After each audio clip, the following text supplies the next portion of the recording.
ಇದು ಎಲ್ಲಿತ್ತು ಅಂತ ಗೊತ್ತಿಲ್ಲ, ಒಂದು ಹೈಟ್ ಜಾಗದಿಂದ ಬಂದು ಎದುರು ಬದ್ರ ಆಗೇ ಬಿಡ್ತು. ಈ ಕಡೆ ಅರ್ಜುನ ಅಭಿಮನ್ಯು ತಗ್ಗಿನ ಜಾಗದಲ್ಲಿ ಇದ್ದೇವೆ, ಈ ಕಾಡಾನೆ ಒಡೆಯರು ಸ್ವಲ್ಪ ಚೆನ್ನಾಗಿತ್ತು. ಅವಾಗ ಹೋದೆ ನಾನು ಹೋದೆ, ಸ್ವಲ್ಪ ದೂರನೇ ಹೋಗಿ ಬಿದ್ದಿತ್ತಿಲ್ಲ, ಕೂತಿತ್ತು. ಈ ಅರ್ಜುನ ಹೆಂಗಾರಾಗ್ಲಿ ಇನ್ನ ಆನೆ ಟ್ರ್ಯಾಕ್ ಮಾಡ್ಬೇಕಲ್ಲ ಅಂತ ಅರ್ಜುನ ಬತ್ತಿತ್ತಲ್ಲ ಹಿಂದ್ಗಡೆನೆ, ಆ ಸಿಟ್ನ ಆ ಬಿದ್ದಿರ ಕೂತಿರ ನನಗೆ ಹೊಡೆದು ತಿರ್ಸ್ಬಿಡ್ತು. ಒಂದು 25 ಸೆಕೆಂಡ್ ಹಿಂಗ್ ನೋಡೋದು ಕಿವಿ ಬಿಚ್ಚಿ ಯಾವಾಗ ನಿಲ್ತವೆ ಸರ್ ಹಿಂಗ್ ಹೊಡೆಯಲ್ಲ, ರೆಡಿ ಆಯ್ತು ಅಂತ ಅಟ್ಯಾಕ್. ಇಲ್ಲ 2 ಸ್ಟೆಪ್ ಹಿಂದೆ ಹೋಯ್ತು ಅಂದ್ರೆ ಅದು ಅಟ್ಯಾಕ್. ನೈಟ್ ಆಯ್ತು, ನೈಟ್ ಆಗಿ ಲಾಸ್ಟಿಗೆ ಎಳ್ಕೊಬರೋ ಟೈಮಲ್ಲಿ ಒಂದು ಬರ್ತಾ ಒಂದು ಡಿವೈಡ್ ಇದಿತ್ತು ರಿವಿಟ್ಮೆಂಟ್, ಅದರಿಂದ ನೆಗೆಕ್ ಹೋಯ್ತು. ಆ ಕಡೆಯಿಂದ ಬಂದು ಅಭಿಮನ್ಯು ಹೊಡೆದು ತಳ್ಳಿಬಿಡ್ತು. ಯಾಕಂದ್ರೆ ಫೈಟ್ ಮಾಡಿ ಕೋರೆಗಳ ಸೌಂಡು ಸಾಮಾನ್ಯ ಅರ್ಧ ಕಿಲೋಮೀಟರ್ ಕೇಳ್ತಿತ್ತು. ಆ ಸೌಂಡ್ ಕಾಡಿಂದ ಆಚರಣೆ ಅರ್ಜುನಂದು ಮತ್ತೆ ಕಾಡಾನೆ ಫೈಟ್. ಅದು ಗುಡ್ಡ ಒಂದೊಂದು ಇಷ್ಟು ಅಪ್ಪ ಇದ್ವು. ಅದನ್ನ ಅಪ್ಪ ಅವಾಗಲೇ ಧರ್ಮರಾಯ ಅಂತ ಕರೆಯೋರು. ಯಾಕಂದ್ರೆ ಅದು ಯಾರಿಗೂ ಏನು ಮಾಡ್ತಿರ್ಲಿಲ್ಲ, ಬರೀ ತೆಂಗಿನ ಮರ ಕೆಡಗ್ಬಿಟ್ಟು ಎಳ್ನೀರು ಕುಡ್ದು ಹೋಗೋದು. ಎಳ್ನೀರು ಕುಡಿತಿತ್ತು, ಸುಮಾರು ತೆಂಗಿನ ಮರಗಳನ್ನೆಲ್ಲ ಕೆಡಗಿತ್ತು. 2006 6 ಆಗ್ತವೆ, 6-8 ಆಗ್ತವೆ ಇಲ್ಲಿ ನಮ್ಮ ಭಾಗ. 2012-14 ಒಳಗೆ 16 ಆಗ್ತವೆ ಹಾಸನ ಭಾಗಕ್ಕೆ. ಅವು ಬೇರೆ ಕಡೆಯಿಂದ ವಲಸೆ ಬಂದಿರೋದು ಅಷ್ಟಾಗ್ತವೆ.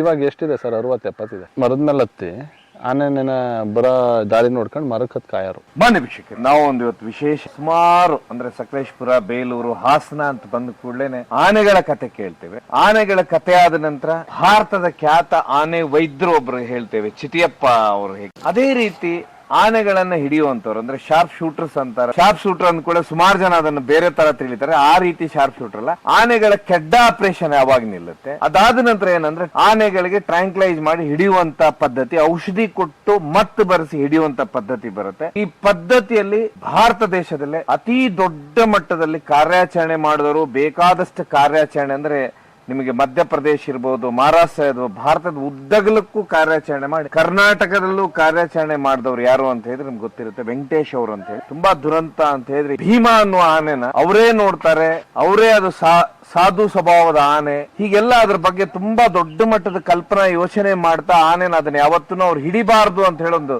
ಪಣ ತೊಟ್ಟಿರ್ತಾರೆ. ಯಾಕಂದ್ರೆ ಅದಕ್ಕಾಗ್ಲೇನೆ 50 ವರ್ಷದವರೆಗೆ ಬಂದಿರುತ್ತೆ.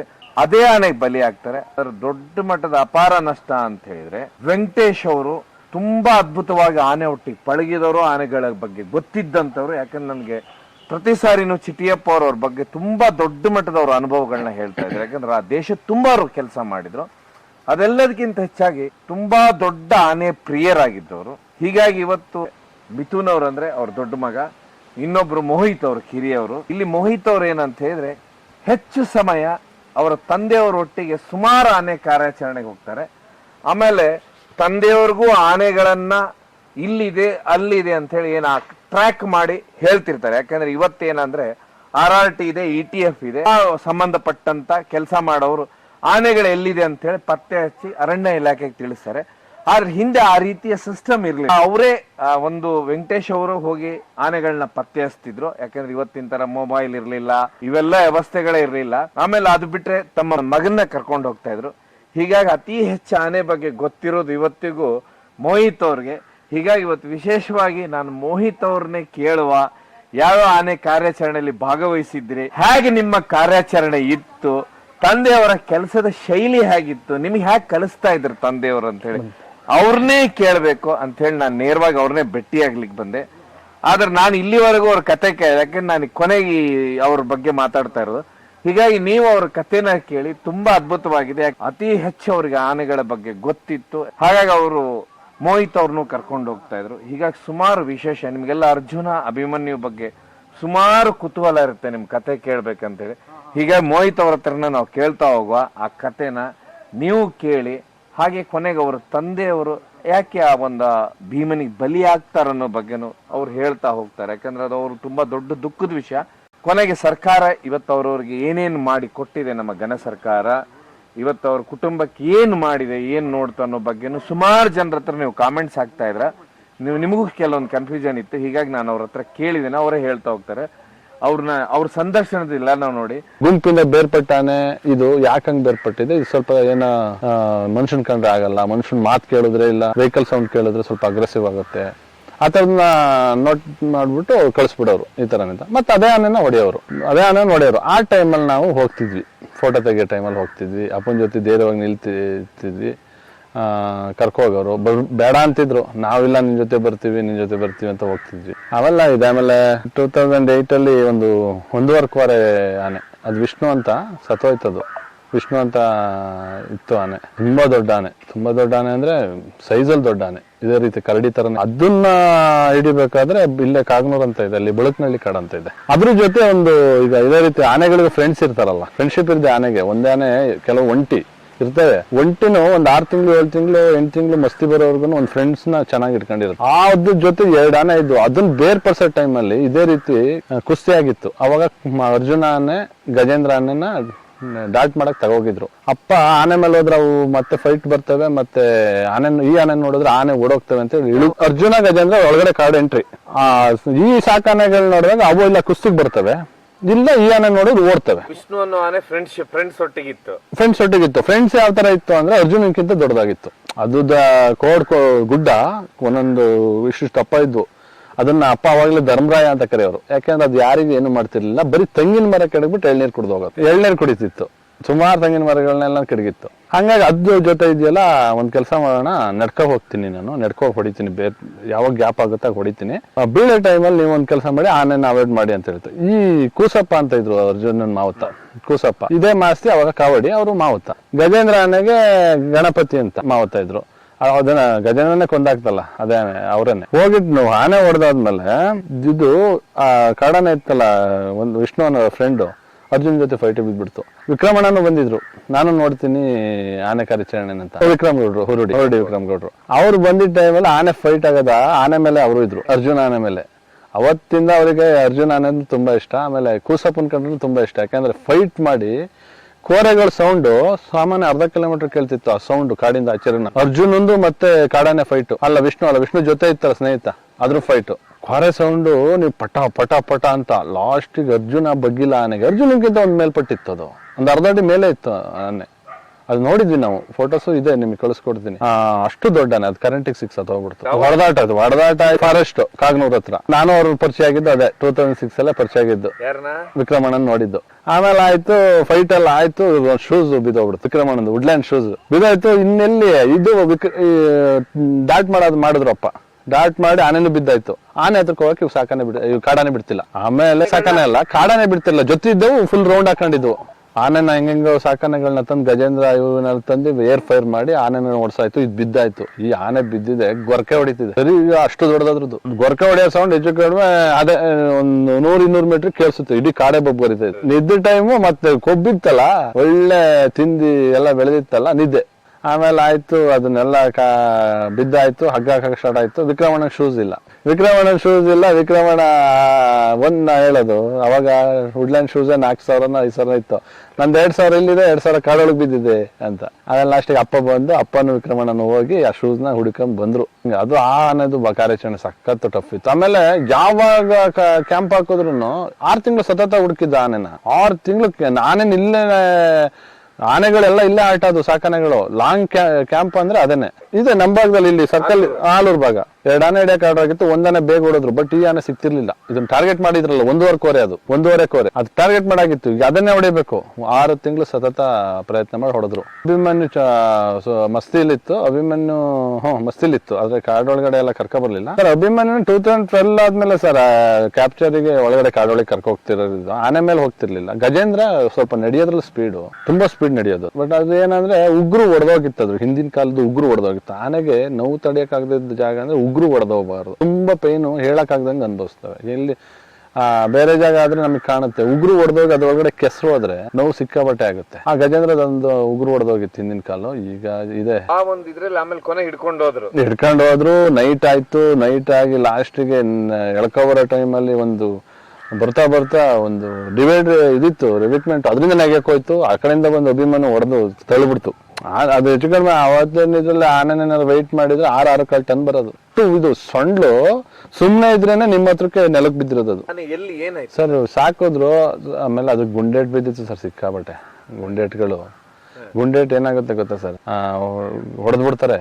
ಮೇಲ್ಗಡೆ ಮಾಯುತ್ತೆ, ಒಳಗಡೆ ಪಸ್ ಆಗಿರುತ್ತೆ. ಮೇಲ್ಗಡೆ ಚರ್ಮ ಮಾಡಿರುತ್ತೆ. ಆನೆದೆಲ್ಲ ಸ್ಮೂತ್ ಇಷ್ಟೇ ಸರ್, ರಫ್ ಚರ್ಮ. ಆಮೇಲೆಲ್ಲ ಫುಲ್ ನೀರಿನಂಶ, ತುಂಬಾ ಸ್ಮೂತ್, ಮೀನಿನ ಟೈಪ್. ನಾವು ಅನ್ಕೋತೀವಿ ಆನೆ ರಫ್ ಅಂತ. ಆನೆಗೆ ಏನಾದ್ರು ಗುಂಡೇಟು ಏನಾದ್ರು ಬಿದ್ದರೆ ಒಳಗಡೆ ಪಸ್ಸಾಗಿ ಕಿವುಗಳಾಗ್ತವೆ. ಈ ಆನೆಗೆ ತುಂಬ ಗುಂಡೇಟು ಬಿದ್ದಿತ್ತು, ಕಾಲು ಕೈಗೆ ಇದೆಲ್ಲ. ಅದೆಲ್ಲ ಟ್ರೀಟ್ಮೆಂಟ್ ಮಾಡಿದ್ರು, ಬದುಕಿತ್ತು, ಚೆನ್ನಾಗಿ ಬುದ್ಧಿ ಕಲಿತು, ಸ್ವಲ್ಪ ಸೋತೋಗಿತ್ತು. ಆಮೇಲೆ ಸ್ವಲ್ಪ ಏನೋ ಸಮಸ್ಯೆಯಾಗಿ ಸತ್ತೋಯ್ತು. ಆಗ ನಿಮ್ಮ ತಂದೆಯವರು ಫಸ್ಟ್ ಟೈಮ್ ನಿಮ್ಮನ್ನ ಕರ್ಕೊಂಡು ಹೋಗಿದ್ದು? ಆ ಟೈಮ್ ನಾನು ಸ್ವಲ್ಪ ದೊಡ್ಡನಾದೆ ಅಂತ ಹೇಳ್ಬಿಟ್ಟು ಕರ್ಕೊಂಡು ಅದೇ. ಆಮೇಲೆ ಹಿಂಗೇನೆ ಅಪ್ಪಗೆ ಟ್ರ್ಯಾಕ್ ಮಾಡೋ ಟೈಮಲ್ಲಿ ಜ್ಯೂಸು, ಬಾಳೆಹಣ್ಣು, ಚಾಕ್ಲೇಟ್ಗಳು ತಗೋಕ್ ಕೊಡ್ತಿದ್ದೆ. ಏನು ತಿಂತಿರ್ಲಿಲ್ಲ, ಆನೆ ಹೊಡೆಯೋವರೆಗೂ ತಿಂಡಿನೂ ತಿಂತಿರ್ಲಿಲ್ಲ. ಸ್ವಲ್ಪ ಸೀರಿಯಸ್ಸು, ನಾವು ಹೊಡಿಬೇಕು, ನನ್ನ ಇಲಾಖೆ ಕೆಲಸ ಮಾಡಬೇಕು ಅನ್ನೋದು ಸಖತ್ತಿದು. 6 ಗಂಟೆಗೆ ಹೋಗಿ ಟ್ರ್ಯಾಕು. ಸರ್ ಮಳೆಗಾಲದಲ್ಲಿ ಆನೆ ಹೆಜ್ಜೆ ಕಾಣುತ್ತೆ, ಬೇಸಿಗೆಲಿ ಎಲ್ಲಿ ಸರ್ ಆನೆ ಹೆಜ್ಜೆ ಕಾಣುತ್ತೆ? ನೀವ್ ಹೇಳ್ತಾ ಇದ್ರಲ್ಲ ಫಸ್ಟ್ ಟೈಮ್ 2 ಆನೆಗಳು ಬಂದು ಇಲ್ಲಿಗೆ ಅಂತ ಹೇಳಿ ಈ ಭಾಗಕ್ಕೆ, ಆ ನಂತರ ಏನು ದಿನ ಕಳೆದಂತೆ ಜಾಸ್ತಿ ಹಾಕೊಂಡು ಹೋಯ್ತಾ ಇದ್ರ ಲೆಕ್ಕ? ಸರ್ 2000 ಉಂಬ್ಳಿ ಬೆಟ್ಟದಲ್ಲಿ ಕ್ಯಾಂಪ್ ಮಾಡ್ತಾರೆ. ನಾವು ಅವಾಗಿಂದ 2000 ಹೋಗ್ತಿದ್ವಿ ಆನೆ ನೋಡಕ್ಕೆ. ಬಟ್ ಅಪ್ಪಾಜಿ ಜೊತೆ ಹೋಗ್ತಿರ್ಲಿಲ್ಲ. ಆನೆ ಹಿಡ್ದಾದ್ಮೇಲೆ ಕ್ರಾಲ್ ಮಾಡಿದ್ರು ಸರ್. ಇಲ್ಲಿ ಆಚೆ ಕೂರ್ಗ್ ಬಾಡ್ರದು ಉಂಬ್ಳಿ ಬೆಟ್ಟ ಅಂತ ಬರುತ್ತೆ. ಹಾ, ಅಲ್ಲೇ ಅತಿ ಹೆಚ್ಚು ಆನೆ ಅದ ಸ್ಟೇ ಮಾಡೋದು. ಅದೊಂಥರ ಆನೆಗೆ ಹೆಂಗ್ ಗೊತ್ತಾ, ಕೂರ್ಗಿಂದ ಬಂದ ಆನೆಗೂ ನಮ್ಮಿಂದ ಹೋಗೋ ಆನೆಗೂ ಸ್ವಲ್ಪ ನಿದ್ದೆ ಮಾಡೋ ಜಾಗ ಅದು, ಡಿಸ್ಟರ್ಬ್ ಇಲ್ಲ. ಉಂಬ್ಳಿ ಬೆಟ್ಟ ಅಲ್ಲಿ 2 ಆನೆ ಕ್ಯಾಪ್ಚರ್. ಕುಮಾರಶೇಖರ ಅಂತ, ಈಗ ಬಳ್ಳಿಯಲ್ಲಿ ರೀಸೆಂಟ್ ಆಗಿ ಕುಮಾರ ಸತ್ತೋಯ್ತಲ್ಲ, ಅದೇ ಕುಮಾರ ಸರ್, ಕುಮಾರಸ್ವಾಮಿ. ಆಕ್ಚುಲಿ ಅದು ಅವಾಗ DCF ACF ಅನ್ನೋ ಕುಮಾರಸ್ವಾಮಿ ಅಂತ ಒಬ್ರು ಕೂರ್ಗಲ್ಲಿದ್ರು. ಅಲ್ಲಿ ಕ್ಯಾಂಪ್ ಆಗಿರೋದ್ರಿಂದ ಅವತ್ತು ಆನೆಗಳಿಗೆ ಶೇಖರ್ ಕುಮಾರ ಅಂತ ಇಟ್ರು. ಶೇಖರ ಒಂದು, ಕುಮಾರ ಒಂದು, ಕುಮಾರಸ್ವಾಮಿ ಒಂದು. ಅದು ಅದೇ ಆನೆ. ಆ ಆನೆ ಹೊಡೆದ ಟೈಮಲ್ಲಿ ಅದೇ 3 ರಿಂದ 4 ಆನೆ. 2006ಗೆ 6 ಆಗ್ತವೆ, 6 8 ಆಗ್ತವೆ ಇಲ್ಲೇ ನಮ್ಮ ಭಾಗ. 2012-14 ಒಳಗೆ 16 ಆಗ್ತವೆ ಹಾಸನ್ ಭಾಗಕ್ಕೆ. ಅವು ಬೇರೆ ಕಡೆಯಿಂದ ವಲಸೆ ಬಂದಿರೋದು, ಅಷ್ಟಾಗ್ತವೆ. ಇವಾಗ ಎಷ್ಟಿದೆ ಸರ್? 60-70 ಇದೆ. ಎಲ್ಲೋ ನೈಟ್ ಆನೆ ಬಂತಂತೆ ಅಂದ್ರೆ ಹೋಗಿ ಪೂಜೆ ಮಾಡೋರು ಗದ್ದೆಗೆ. ಆನೆ ಬಂದ್ರೆ ಗದ್ದೆ ಪೈರ್ ತಿಂದ್ರೆ ಊದ್ಬತ್ತಿ ಕುಂಕುಮ ಹಚ್ಬಿಟ್ಟು ಆನೆ ಹೆಜ್ಜೆಗೆ ಕುಂಕುಮ ಇಟ್ಟು ಊದ್ಬತ್ತಿಲಿ ಬೆಳಗ್ಬಿಟ್ಟು ಬರೋರು, ಆ ಆನೆ ಬಂತಲ್ಲ ಅಂತ. ಇವಾಗ ಆನೆ ಬಂದ್ರೆ ಬೈತಾರೆ. ಮೊದ್ಲು ಆನೆಗಳದ್ದು ಇದು ಇರ್ಲಿಲ್ಲ ಇಲ್ಲಿ. ಆನೆಗಳದೇ ಸರ್, ಎಲ್ಲೋ ರೇರ್ ಆಗಿ 1 ತಿಂಗಳಿಗೋ 2 ತಿಂಗಳಿಗೋ ಒಂದ್ಸಲ ಕಾಣಿಸ್ಕೊಂಡು ಹೋಗೋದು. ಫಸ್ಟ್ ಆನೆ ನೀವು ಆಲೂರು ಭಾಗಕ್ಕೆ ಬಂದಿದಾಗ ಇದೇ ಊರು. ಆನೆ ನೀವು ಇದ್ ಮಾಡ್ತೀವಿ, ಉಂಬ್ಳಿ ಬೆಟ್ಟದಲ್ಲಿ ಇರೋವು ಮೇವಿಗೋಸ್ಕರ ಅದು ಹೊಳೆ ದಾಟ್ಬಿಟ್ಟು ಬಂದು ಹೋಗ್ತಿದ್ವು. ಹೇಮಾವತಿನ ದಾಟ್ಬಿಟ್ಟು ಹೋಗ್ತಿದ್ವು. ಏನ್ ಬೆಳೆ ಇಲ್ಲಿ ಬೆಳೆದಿರುತ್ತೆ ಸ್ವಲ್ಪ ತಿನ್ಕೊಂಡು ಹೋಗ್ತಿದ್ವು. ಆವಾಗ ಆನೆದೇನು ಇದಿರ್ಲಿಲ್ಲ. ಅಷ್ಟಿಗೆ ಆಯ್ತಾ ಈಗ ಹೆಂಗೆ ಬರ್ತಿದ್ದಾರೆ ಅಂದ್ರೆ ಚಿಕ್ಕಮಂಗ್ಳೂರ್ ಕಡೆಯಿಂದನೂ ಬರ್ತವೆ, ಭದ್ರಾಯಿಂದ, ಈ ಕಡೆ ಕೊಡಗು ಕಡೆಯಿಂದಲೂ ಬರ್ತವೆ. ಪಶ್ಚಿಮ ಘಟ್ಟ ಆನೆ ಇಲ್ಲಿಗೆ ಅಲ್ಲೊಂದು ಆನೆಗಳಿದಾವಲ್ಲ ಸರ್ ಪಶ್ಚಿಮ ಘಟ್ಟದಲ್ಲಿ, ಅವು ಅಲ್ಲಿನೇ ಸೀಮಿತ. ಈ ಆನೆಗಳು ಸರ್ ಸುಬ್ರಹ್ಮಣ್ಯದಲ್ಲಿ ಆನೆಗಳು 16 ರಿಂದ 17 ಇದೆ ಸರ್ ಇವತ್ತು. ಅಲ್ಲಿ ಫಾರೆಸ್ಟ್ ಇದೆ, ಯಾರಿಗೂ ಪತನೆ ಮಾಡೋಕ್ಕಾಗಲ್ಲ. 16 ರಿಂದ 17 ಆನೆ ಇದೆ. ಲಾಸ್ಟ್ ಅಪ್ಪ ಆಗಸ್ಟ್ ಅಲ್ಲಿ ಇರೋದಕ್ಕಿಂತ 2023 ಫೆಬ್ರವರಿಲಿ ಹೋಗಿ ಕಡಬದಲ್ಲಿ ಒಂದು ಕ್ಯಾಪ್ಚರ್ ಮಾಡಿ ಬಂದಿದ್ರು. ಆನೆ ರೀಸೆಂಟ್ ಆಗಿ ಸತ್ತೋಯ್ತು ಕ್ಯಾಂಪಲ್ಲಿ. ಇದೆಯಲ್ಲ ನಿಮ್ದು ಮತ್ತಿಗೋಡಲ್ಲಿ ಇದೆ ಶ್ರೀಕಂಠ ದತ್ತ ಒಡೆಯರ್ ಅಂತ ಆನೆ ಇನ್ನೂ ಇದೆ. ಅದ್ರ ಕ್ಯಾಪ್ಚರ್ ಮಾಡಿದ್ದು ಲೈವ್ ಇದ್ದೆ. ಯಾಕಂದ್ರೆ ಲೈವ್ ಕ್ಯಾಪ್ಚರ್ ಮಾಡಿದ್ನು ವಿಡಿಯೋ ಮಾಡಿದ್ದೆ 2014 ಸರ್. 14 ಅಲ್ಲಿ ಒಂದು ಮಕ್ನ ಇತ್ತು, ಮಕ್ನಾನ ಹಿಡಿದ್ರು. ಮಕ್ನಾನ ಹಿಡಿದ್ಬಿಟ್ಟು ಅದು ಸ್ವಲ್ಪ ಅಗ್ರೆಸಿವ್ ಇತ್ತು ಮಕ್ನ. ಬರೀ ಪಟಾಕಿ ನೋಡಿದ್ರೆ ಪಟಾಕಿ ಹೊಡೆದಿದ್ದ ಜಾಗಕ್ಕೆ ಬಂದ್ಬಿಡೋದು. ಇಲ್ಲೇನೆ ನಮ್ಮ ಭಾಗದಲ್ಲೇ ಇತ್ತು. ಇಲ್ಲ ಈ ಸೈಡ್ ಹೊಡೆದ. ಸಕಲೇಶ್ಪುರ ಆನೆ ಹೋಗ್ತಿರ್ಲಿಲ್ಲ ಸರ್, ರೀಸೆಂಟ್ ಇವಾಗ ಹೋಗೋದು. ಸಕಲೇಶ್ಪುರ ಮತ್ತೆ ಬೇಲೂರು ಭಾಗ ಆನೆ ಹೋಗಕ್ ಸ್ಟಾರ್ಟ್ ಆಗಿ ಒಂದು 5 ವರ್ಷ ಆಯ್ತು ಅನ್ಕೋತೀನಿ. ಅಲ್ಲಿವರೆಗೂ ಈ ಬಾರ್ಡ್ರಲ್ಲೇ ಕೂರ್ಗು ಮತ್ತೆ ಆಲೂರು ಬಾರ್ಡ್ರಲ್ಲೇ ಓಡಾಡ್ತಿದ್ದು. ಕೊಡ್ಲಿಪೇಟೆ ಈ ಕಡೆ, ಹೊಸಕೋಟೆಯಿಂದ ಈ ಕಡೆ. ಹೊಸಕೋಟೆ ದಾಟ್ ಸಕಲೇಶ್ಪುರಕ್ಕೆ ಹೋಗುವಾಗ ಅವಾಗ ನಮ್ಮನ್ನೆಲ್ಲ ಅಲ್ಲೇ ಆನೆ ಊರು ಅಂತ ಕರೆಯೋರು ನಮ್ಮನ್ನ. ಈಗ ಅಲ್ಲಿಗಳಿಗೆ ಆನೆ ಹೋಗ್ತಿದ್ದೇವೆ. ಸಕಲೇಶ್ಪುರ ಭಾಗ ಏನ್ ಕಡೆ ಇದಾರೆ ಅವರೆಲ್ಲ ನಮ್ಮೂರಿಗೆಲ್ಲ ಆನೆ ಊರು ಅಂತ ಕರಿತಿದ್ರು ನಮ್ಮ ಕಡೆಯವ್ರನ್ನ. ನಿಮ್ದು ಆನೆ ಊರು ಬರೋಕ್ಕೆ ಹೆದ್ರಿಕಾಗುತ್ತೆ ಅಂತ. ಇವಾಗ ಆನೆಗಳು ಅಲ್ಲಿಗೆ ಹೋಗ್ತಿದ್ರು. ಸಕಲೇಶ್ಪುರದವ್ರು ಹೇಳ್ತಿದ್ರು ಸಕಲೇಶ್ಪುರಕ್ಕೆ ಆ ಕಡೆ ಭಾಗದವ್ರಿಗೆ ಆನೆ ಗಲಾಟೆ ಇತ್ತು. ಯಾವ ಕಡೆ ಮೂಡಿಗೆರೆ ಬಾರ್ಡ್ರು, ಹಾನ್ಬಳ್ಳು, ಈ ಕಡೆ ಹಿಂಗೆ ಪಶ್ಚಿಮ ಘಟ್ಟ ಎಲ್ಲ ಹತ್ರ ಇದೆ, ಅಲ್ಲಿಗೆ ಆನೆ ಗಲಾಟೆ ಇತ್ತು. ಇಲ್ಲಿ ನಮ್ಮ ಹೊಸಕೋಟೆ ದಾಟಿದ ತಕ್ಷಣ ಸಕಲೇಶ್ಪುರ ಊರುಗಳಿದಾವಲ್ಲ, ಈ ಒಡೂರು, ಹೆಗ್ಗೋವೆ, ಕಿರುಣಸೆ ಆ ಟೈಪ್ ಇತ್ತಲ್ಲ, ಈಗ ಅಲ್ಲೇ ಆನೆ ನಿಲ್ಲಕ್ ಸ್ಟಾರ್ಟ್ ಆದ್ರು. ಶ್ರೀಕಂಠ ದತ್ತ ಒಡೆಯರು ಹೊಡೆಯಕ್ಕಿಂತ ಮುಂಚೆನೆ ಅದು ಮಸ್ತಿಲಿತ್ತು. ಅದ್ರ ಜೊತೆ ಒಂದು ಆನೆ ಇತ್ತು, ಸ್ವಲ್ಪ ಅದು ಮನುಷ್ಯನ್ ಕಂಡ್ರೆ ಅಗ್ರೆಸಿವ್ ಆಗೋದು. ಅದನ್ನ ಟಾರ್ಗೆಟ್ ಮಾಡಿದ್ರು. ಉಂಬ್ಳಿ ಬೆಟ್ಟದಲ್ಲೇ ಇದ್ರು. 2 ಆನೆ ಉಂಬ್ಳಿ ಬೆಟ್ಟದಲ್ಲಿತ್ತು. ಕ್ಯಾಪ್ಚರ್ ಇಲ್ಲೇ ಇದೆಯಲ್ಲ, ಇನ್ನೇನು ಇವತ್ತೇ ಇಲ್ಲೇ ಹೊಡೆದ್ಬಿಡೋಣ ಅನ್ನೋದು. ಅದ್ರ ಹಿಂದಿನ ವಾರದಲ್ಲಿ ಮಕ್ಕನನ್ನ ಹೊಡೆದು ಮತ್ತಿಗೋಡಿಗೆ ಕಳ್ಸಿದ್ರು. ಉಂಬ್ಳಿ ಬೆಟ್ಟದಲ್ಲೇ ಹೊಡೆದಿದ್ರು ಮಕ್ಕನನ್ನು. ಅವತ್ತು ಸ್ಟೇ ಮಾಡ್ತಿದ್ದು, ಯಾಕಂದ್ರೆ ಅಲ್ಲಿ ಡಿಸ್ಟರ್ಬ್ ಇರಲ್ಲ ಅಂತ. ಬಂದು ಆನೆಗಳು ಮೇವು ತಿಂದ್ಬಿಟ್ಟು ಬಂದ್ಬಿಟ್ಟು ಮಲ್ಕೊಬಿಡ್ತವೆ. ಹಿಂಗೆ ಇದು ಒಡೆಯರು ಆನೆನೂ ಇತ್ತು, ಅದ್ರ ಜೊತೆ ಇನ್ನೊಂದು ಆನೆನೂ ಇತ್ತು. ಕಾಡೆ ಆನೆ ಆಗಿತ್ತು. ಜೊತೆ ಇರೋ ಆನೆಗೆ ಡಾಟ್ ಮಾಡಿದ್ರು. ಡಾಟ್ ಮಾಡಿದ ಟೈಮಲ್ಲಿ ಡಾಟ್ ಆಗಿ ಒಂದು 10 ಸೆಕೆಂಡ್ 5 ಸೆಕೆಂಡ್ ಇಂಜೆಕ್ಟ್ ಆಗಕ್ಕೆ ಸ್ವಲ್ಪ ಟೈಮ್ ತಗೊಳುತ್ತೆ, ಪುಷ್ ಮಾಡುತ್ತೆ. ಆ ಟೈಮಲ್ಲಿ ಏನಾಯ್ತು, ಡಾಟ್ ಆಗಿದ್ಕು ಅದು ಮರ ಉಜ್ಜಿದ್ಕೊಂಡು ಸರಿ ಆಯ್ತು. ಇದು ಅರ್ಧ ಆಗ್ಬಿಡ್ತು. ಔಷಧಿ ಅರ್ಧ ಚೆಲ್ತು, ಅರ್ಧ ಇಂಜೆಕ್ಟ್ ಆಯ್ತು. ಈ ಆನೆ ಸ್ವಲ್ಪ ಬಿಸಿಲು ರೇಟಿಗೆ ನಿಲ್ತಾನೆ ಇಲ್ಲ, ಫುಲ್ ಓಡಾಟ ಮಾಡಾಯ್ತು. ಅದು ಟೈಮ್ ಸಿಕ್ಕಾಪಟ್ಟೆ ಆಯ್ತು. ಸಂಜೆ ಆಯ್ತು. ಸಂಜೆ ಅಂದ್ರೆ 4:45. ಅಪ್ಪನ ಜೊತೆನೆ ಅವತ್ತು ಇನ್ನು ಹಸ್ಕೊಂಡಿರ್ತಾರೆ ಅಂತ ನಾನು ಜ್ಯೂಸು ಮಜ್ಜಿಗೆ ತಗೊಂಡು ಹೋಗಿದ್ದೆ. ಮರದ ಮೇಲೆ ಇದ್ರು, ನಾನು ಮರಕ್ಕೆ ಹತ್ತಿ ಕೊಟ್ಟೆ, ಸ್ವಲ್ಪ ಕಾಯ್ದ್ವಿ. ಮರದ ಮೇಲೆ ಹತ್ತಿ ಕಾಯ್ತಿದ್ರು. ಮರದ ಮೇಲೆ ಹತ್ತಿ ಆನೆನ ಬರೋ ದಾರಿ ನೋಡ್ಕೊಂಡು ಮರಕ್ಕೆ ಹತ್ತಿ ಕಾಯೋರು. ಈಸಿಯಾಗಿ ಹತ್ತಿದ್ರು, ಬಟ್ ದೊಡ್ಡ ದೊಡ್ಡ ಮರಗಳು ಹತ್ತಿರ್ಲಿಲ್ಲ. ಶೂಸ್ ಎಲ್ಲ ಬಿಚ್ಚ ಹತ್ತಕಾಯ್ತಿಲ್ಲ. ಸ್ವಲ್ಪ ದಪ್ಪ ಇರೋದು ಹತ್ತಕ್ಕೆ ಸ್ಟೆಪ್ ಇರೋ ಮರಗಳನ್ನ ಹತ್ತಿ ಕೂತ್ಕೊಳ್ಳೋರು. ಇಲ್ಲ ಆನೆ ಮೇಲೆ ಹತ್ಬಿಟ್ಟು ಆನೆಯಿಂದ ದಾಟ್ಕೊಂಡು ಮರ ಹತ್ತವ್ರು. ಆನೆ ಮೇಲೆ ಫಸ್ಟ್ ಕೂತ್ಕೊಳ್ಳೋದು, ಆನೆ ಮರಕ್ಕೆ ಪಕ್ಕಕ್ಕೆ ಹೋದ್ಮೇಲೆ ಆ ಮರಕ್ಕೆ ದಾಟ್ಕೊಬಿಡೋದು. ಹಂಗ್ ಮಾಡ್ತಿದ್ರು. ಏನಾದ್ರು ದಪ್ಪ ಮರ ಹತ್ತಕ್ಕಾಗ್ದಿದ್ ಮರಗಳನ್ನ. ಅವತ್ತು ವೆಯ್ಟ್ ಮಾಡಿದ್ವಿ, ಆನೆ ಬರ್ಲಿಲ್ಲ. ಆಮೇಲೆ ಇನ್ನೇನ್ ಮಾಡೋದು, ಇದನ್ನು ಮಸ್ತಿಲಿತ್ತಲ್ಲ ಇದು ಒಡೆಯರು, ಅವಾಗ ಕಾಡೇನಾಗಿತ್ತಲ್ಲ. ವಸಂತ ಅಣ್ಣನ ಕೇಳಿದ್ರು, ಏನ್ ವಸಂತ ಹೊಡೆಯೋದ? ಮಾಸ್ತಿ ಇದ್ರು ಆಗ. ಮಾಸ್ತಿನೂ ವಸಂತ ಅಣ್ಣನ ಕೇಳಿದ್ರು. ಅರ್ಜುನ ಅಭಿಮನ್ಯು ಎರಡು ಇತ್ತು. ಆಮೇಲೆ ಕೇಳಿದ್ರು, ಏನ್ ಮಾಡೋದಿದು ಅಂತ. ತುಂಬಾ ದೊಡ್ಡನೆ ಅಣ್ಣ, ಬೇಡ, ಮಸ್ತಿಲಿದೆ. ಸರಿ ಆಯ್ತು, ನೋಡೋಣ ಬಿಡು ಅಂತ ಅಂದ್ರೆ ಸೀದಾ ಮುಂದೆ ಹೋದ್ವಿ. ಅಷ್ಟೊತ್ತಿಗೆ ಫೋನ್ ಬಂತು ಆಫೀಸರ್ಸ್ ಇಂದ, ಸಾಕು ಇವತ್ತು ಸಂಜೆ ಆಯ್ತು, ಇನ್ನೇನಾದ್ರು ಕ್ಯಾಪ್ಚರ್ ಆದ್ರೆ ಲೇಟ್ ಆಗುತ್ತೆ, ನೈಟ್ ಆಗ್ಬಿಟ್ರೆ ಆನೆ ಹೇಳ್ಕೊಬ್ರಕ್ಕೆಲ್ಲ ಹಿಂಸೆ ಆಗುತ್ತೆ, ಕಾಡೊಳಗಡೆ ಕೆಲಸ ಮಾಡಕ್ಕಲ್ಲ ಅಂತ. ಸರಿ ಅನ್ಕೊಂಡು ಅಪ್ಪ ಮರದಿಂದ ಕೆಳಗೆ ಇಳಿದ್ರು. ಇಳಿದ್ಬಿಟ್ಟು ಬೆಳಗ್ಗೆಯಿಂದ ನಡೆದಿದ್ದೀನಿ, ನಾನು ಆನೆ ಮೇಲೆ ಕ್ಯಾಂಪಿಗೆ ಹೋಗ್ತೀನಿ, ನೀನು ಆನೆ ನಡ್ಕೊ ಬರ್ತೀಯಲ್ವಾ? ಇಲ್ಲ, ಕ್ಲೋಸ್, ಡಾಟ್ ಏನೂ ಆಗಿಲ್ಲ, ಕ್ಯಾಂಪ್ ನಾಳೆ ನೋಡ್ಕೊಳ್ಳೋಣ ಅಂತ ಹೊರಟಾಯ್ತು. 4:30 5 ಗಂಟೆ ಆಸುಪಾಸು ಇಳಿದು ನಡ್ಕೊ ಹೋಗ್ತಿದ್ವಿ. ನಮ್ಮ ಜೊತೆ ಅವ್ರ ಕಾವಡಿಗಳು ಮತ್ತೆ ಹುಡುಗರು, ಆನೆ ಹುಡುಗರು ಎಲ್ಲ ಇದ್ರು.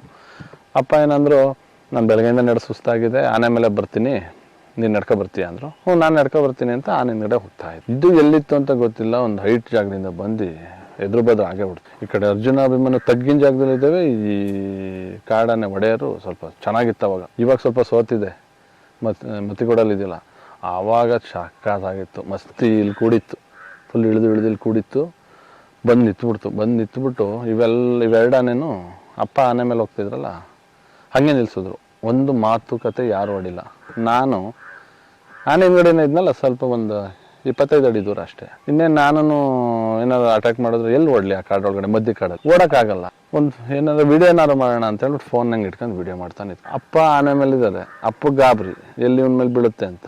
ಇಲ್ಲಿ ಹಂಗೆ ಸ್ವಲ್ಪ ಹೊತ್ತು ವೇಟ್ ಮಾಡಿದ್ರೆ ಅರ್ಜುನನ ಮೇಲೆ ಅಭಿಮನ್ಯು ಮೇಲೆ ಕುಸ್ತಿಗೆ ಬರುತ್ತೆ. ಒಂದು 25 ಸೆಕೆಂಡ್ ಹಿಂಗ್ ನೋಡೋದು ಕಿವಿ ಬಿಚ್ಚಿ ಯಾವಾಗ ನಿಲ್ತವೆ ಸರ್ ಆನೆ, ಹಿಂಗ್ ಹೊಡೆಯಲ್ಲ, ರೆಡಿ ಆಯ್ತು ಅಂತ ಅಟ್ಯಾಕ್.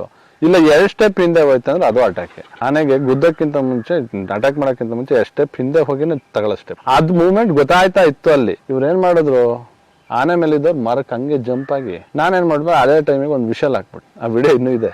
ವಿಷಲ್ ಹಾಕಿದ ತಕ್ಷಣ ಅದು ಸ್ವಲ್ಪ ನನ್ನ ನೋಡ್ತು. ಈ ಎಡಗಡೆ ಕಾಲ್ ಬರುತ್ತಲ್ಲ, ಆ ಭುಜಕ್ಕೆ ಹೊಡೋದ್ರು, ಟಪ್ ಅಂತು. ಟಪ್ ಅಂದ್ಮೇಲೆ ಚೆನ್ನಾಗಿ ಸೊಂಡ್ಲಲ್ಲಿ ನೋಡ್ತೀನಿ ತಡ್ರಿಸಿ, ಈ ಮುಟ್ಕೊಳ್ತು ಇಂಜೆಕ್ಷನ್. ನಾನು ಇಷ್ಟೇ ಸರ್ ನೋಡ್ತಿದ್ದೆ, ನನಗೆ ಆನೆ ರೆಪ್ಪೆನೂ ಕಾಣ್ತಿದೆ. ನಾನು ಅಲ್ಲಿವರೆಗೂ ವಿಡಿಯೋ ಮಾಡಿದ್ದೀನಿ. ಸರಿ ಮುಟ್ಕೊಂಡು ಚೆನ್ನಾಗಿ ನೋಡ್ತು, ಚೆನ್ನಾಗಿ ಕಿತ್ತಾಕತ್ತೆ ಅಂತ ಮಾಡಿದೆ. ನಾನು ನೋಡ್ದಲ್ಲೇ ಇದ್ದೆ. ಕೆಲವು ಆನೆ ಸೊಂಡ್ಲ ಹಿಡ್ಕೋ ಜಾಗನ ಕಿತ್ತಾಕ್ತವೆ. ಟಪ್ಪ ನಂಗೆ ಹೊಡೆದ ತಕ್ಷಣ ಕೊಡಕ್ತಾವಲ್ಲ, ಆ ಜಾಗ ನಂಗೆ ಕಿತ್ತಿಸ್ಬಿಡ್ತವೆ ಸಿರಿಂಜ್ನೆ. ಇದು ಸ್ವಲ್ಪ ಕೀಳ್ಲಿಲ್ಲ, ಹಂಗೆ ಮುಟ್ ನೋಡ್ಕೊಂಡು ಡಾಟ್ ಮಾಡ್ಬಿಟ್ರು. ಆಮೇಲೆ ತಿರ್ಗಿದೆ, ಹೋಯ್ತು. ಹಿಂದ್ಗಡೆ ನನಗೆ ಅಪ್ಪ ಅಂದ್ರು, ನನಗೆ ಆನೆ ಡಾಟ್ ಸೌಂಡ್ ನಾನು ವಿಡಿಯೋ ನೋಡಿದ್ಮೇಲೆ ಆನೆ ಡಾಟ್ ಆಯ್ತು ಅಂತ ಗೊತ್ತಿಲ್ಲ. ಹೊಡೆದ್ರಾ ಅಂತ ಕೇಳಿದೆ. ಹೊಡೆದೆ, ಹೋಗಿ ಹಿಂದ್ಗಡೆ ಹೋಗು, ಎಲ್ಲಿ ಬಿದ್ದೋಗ್ತು ನೋಡೋರು. ಹೋದೆ, ನಾನು ಹೋದೆ. ಸ್ವಲ್ಪ ದೂರನೇ ಹೋಗಿ ಬಿದ್ದಿತ್ತಿಲ್ಲ, ಕೂತಿತ್ತು. ಈ ಅರ್ಜುನ ಹೆಂಗಾರಾಗ್ಲಿ ಇನ್ನ ಆನೆ ಟ್ರ್ಯಾಕ್ ಮಾಡ್ಬೇಕಲ್ಲ ಅಂತ ಅರ್ಜುನ ಬತ್ತಿತ್ತಲ್ಲ ಹಿಂದ್ಗಡೆನೆ, ಆ ಸಿಟ್ನ ಆ ಬಿದ್ದಿರ ಕೂತಿರ ನನಗೆ ಹೊಡೆದು ತಿರ್ಸ್ಬಿಡ್ತು. ಅಂದ್ರೆ ಏಕೆ ಅರ್ಜುನನಿಗೆ ಏನ್ ಸಿಟ್ಟು?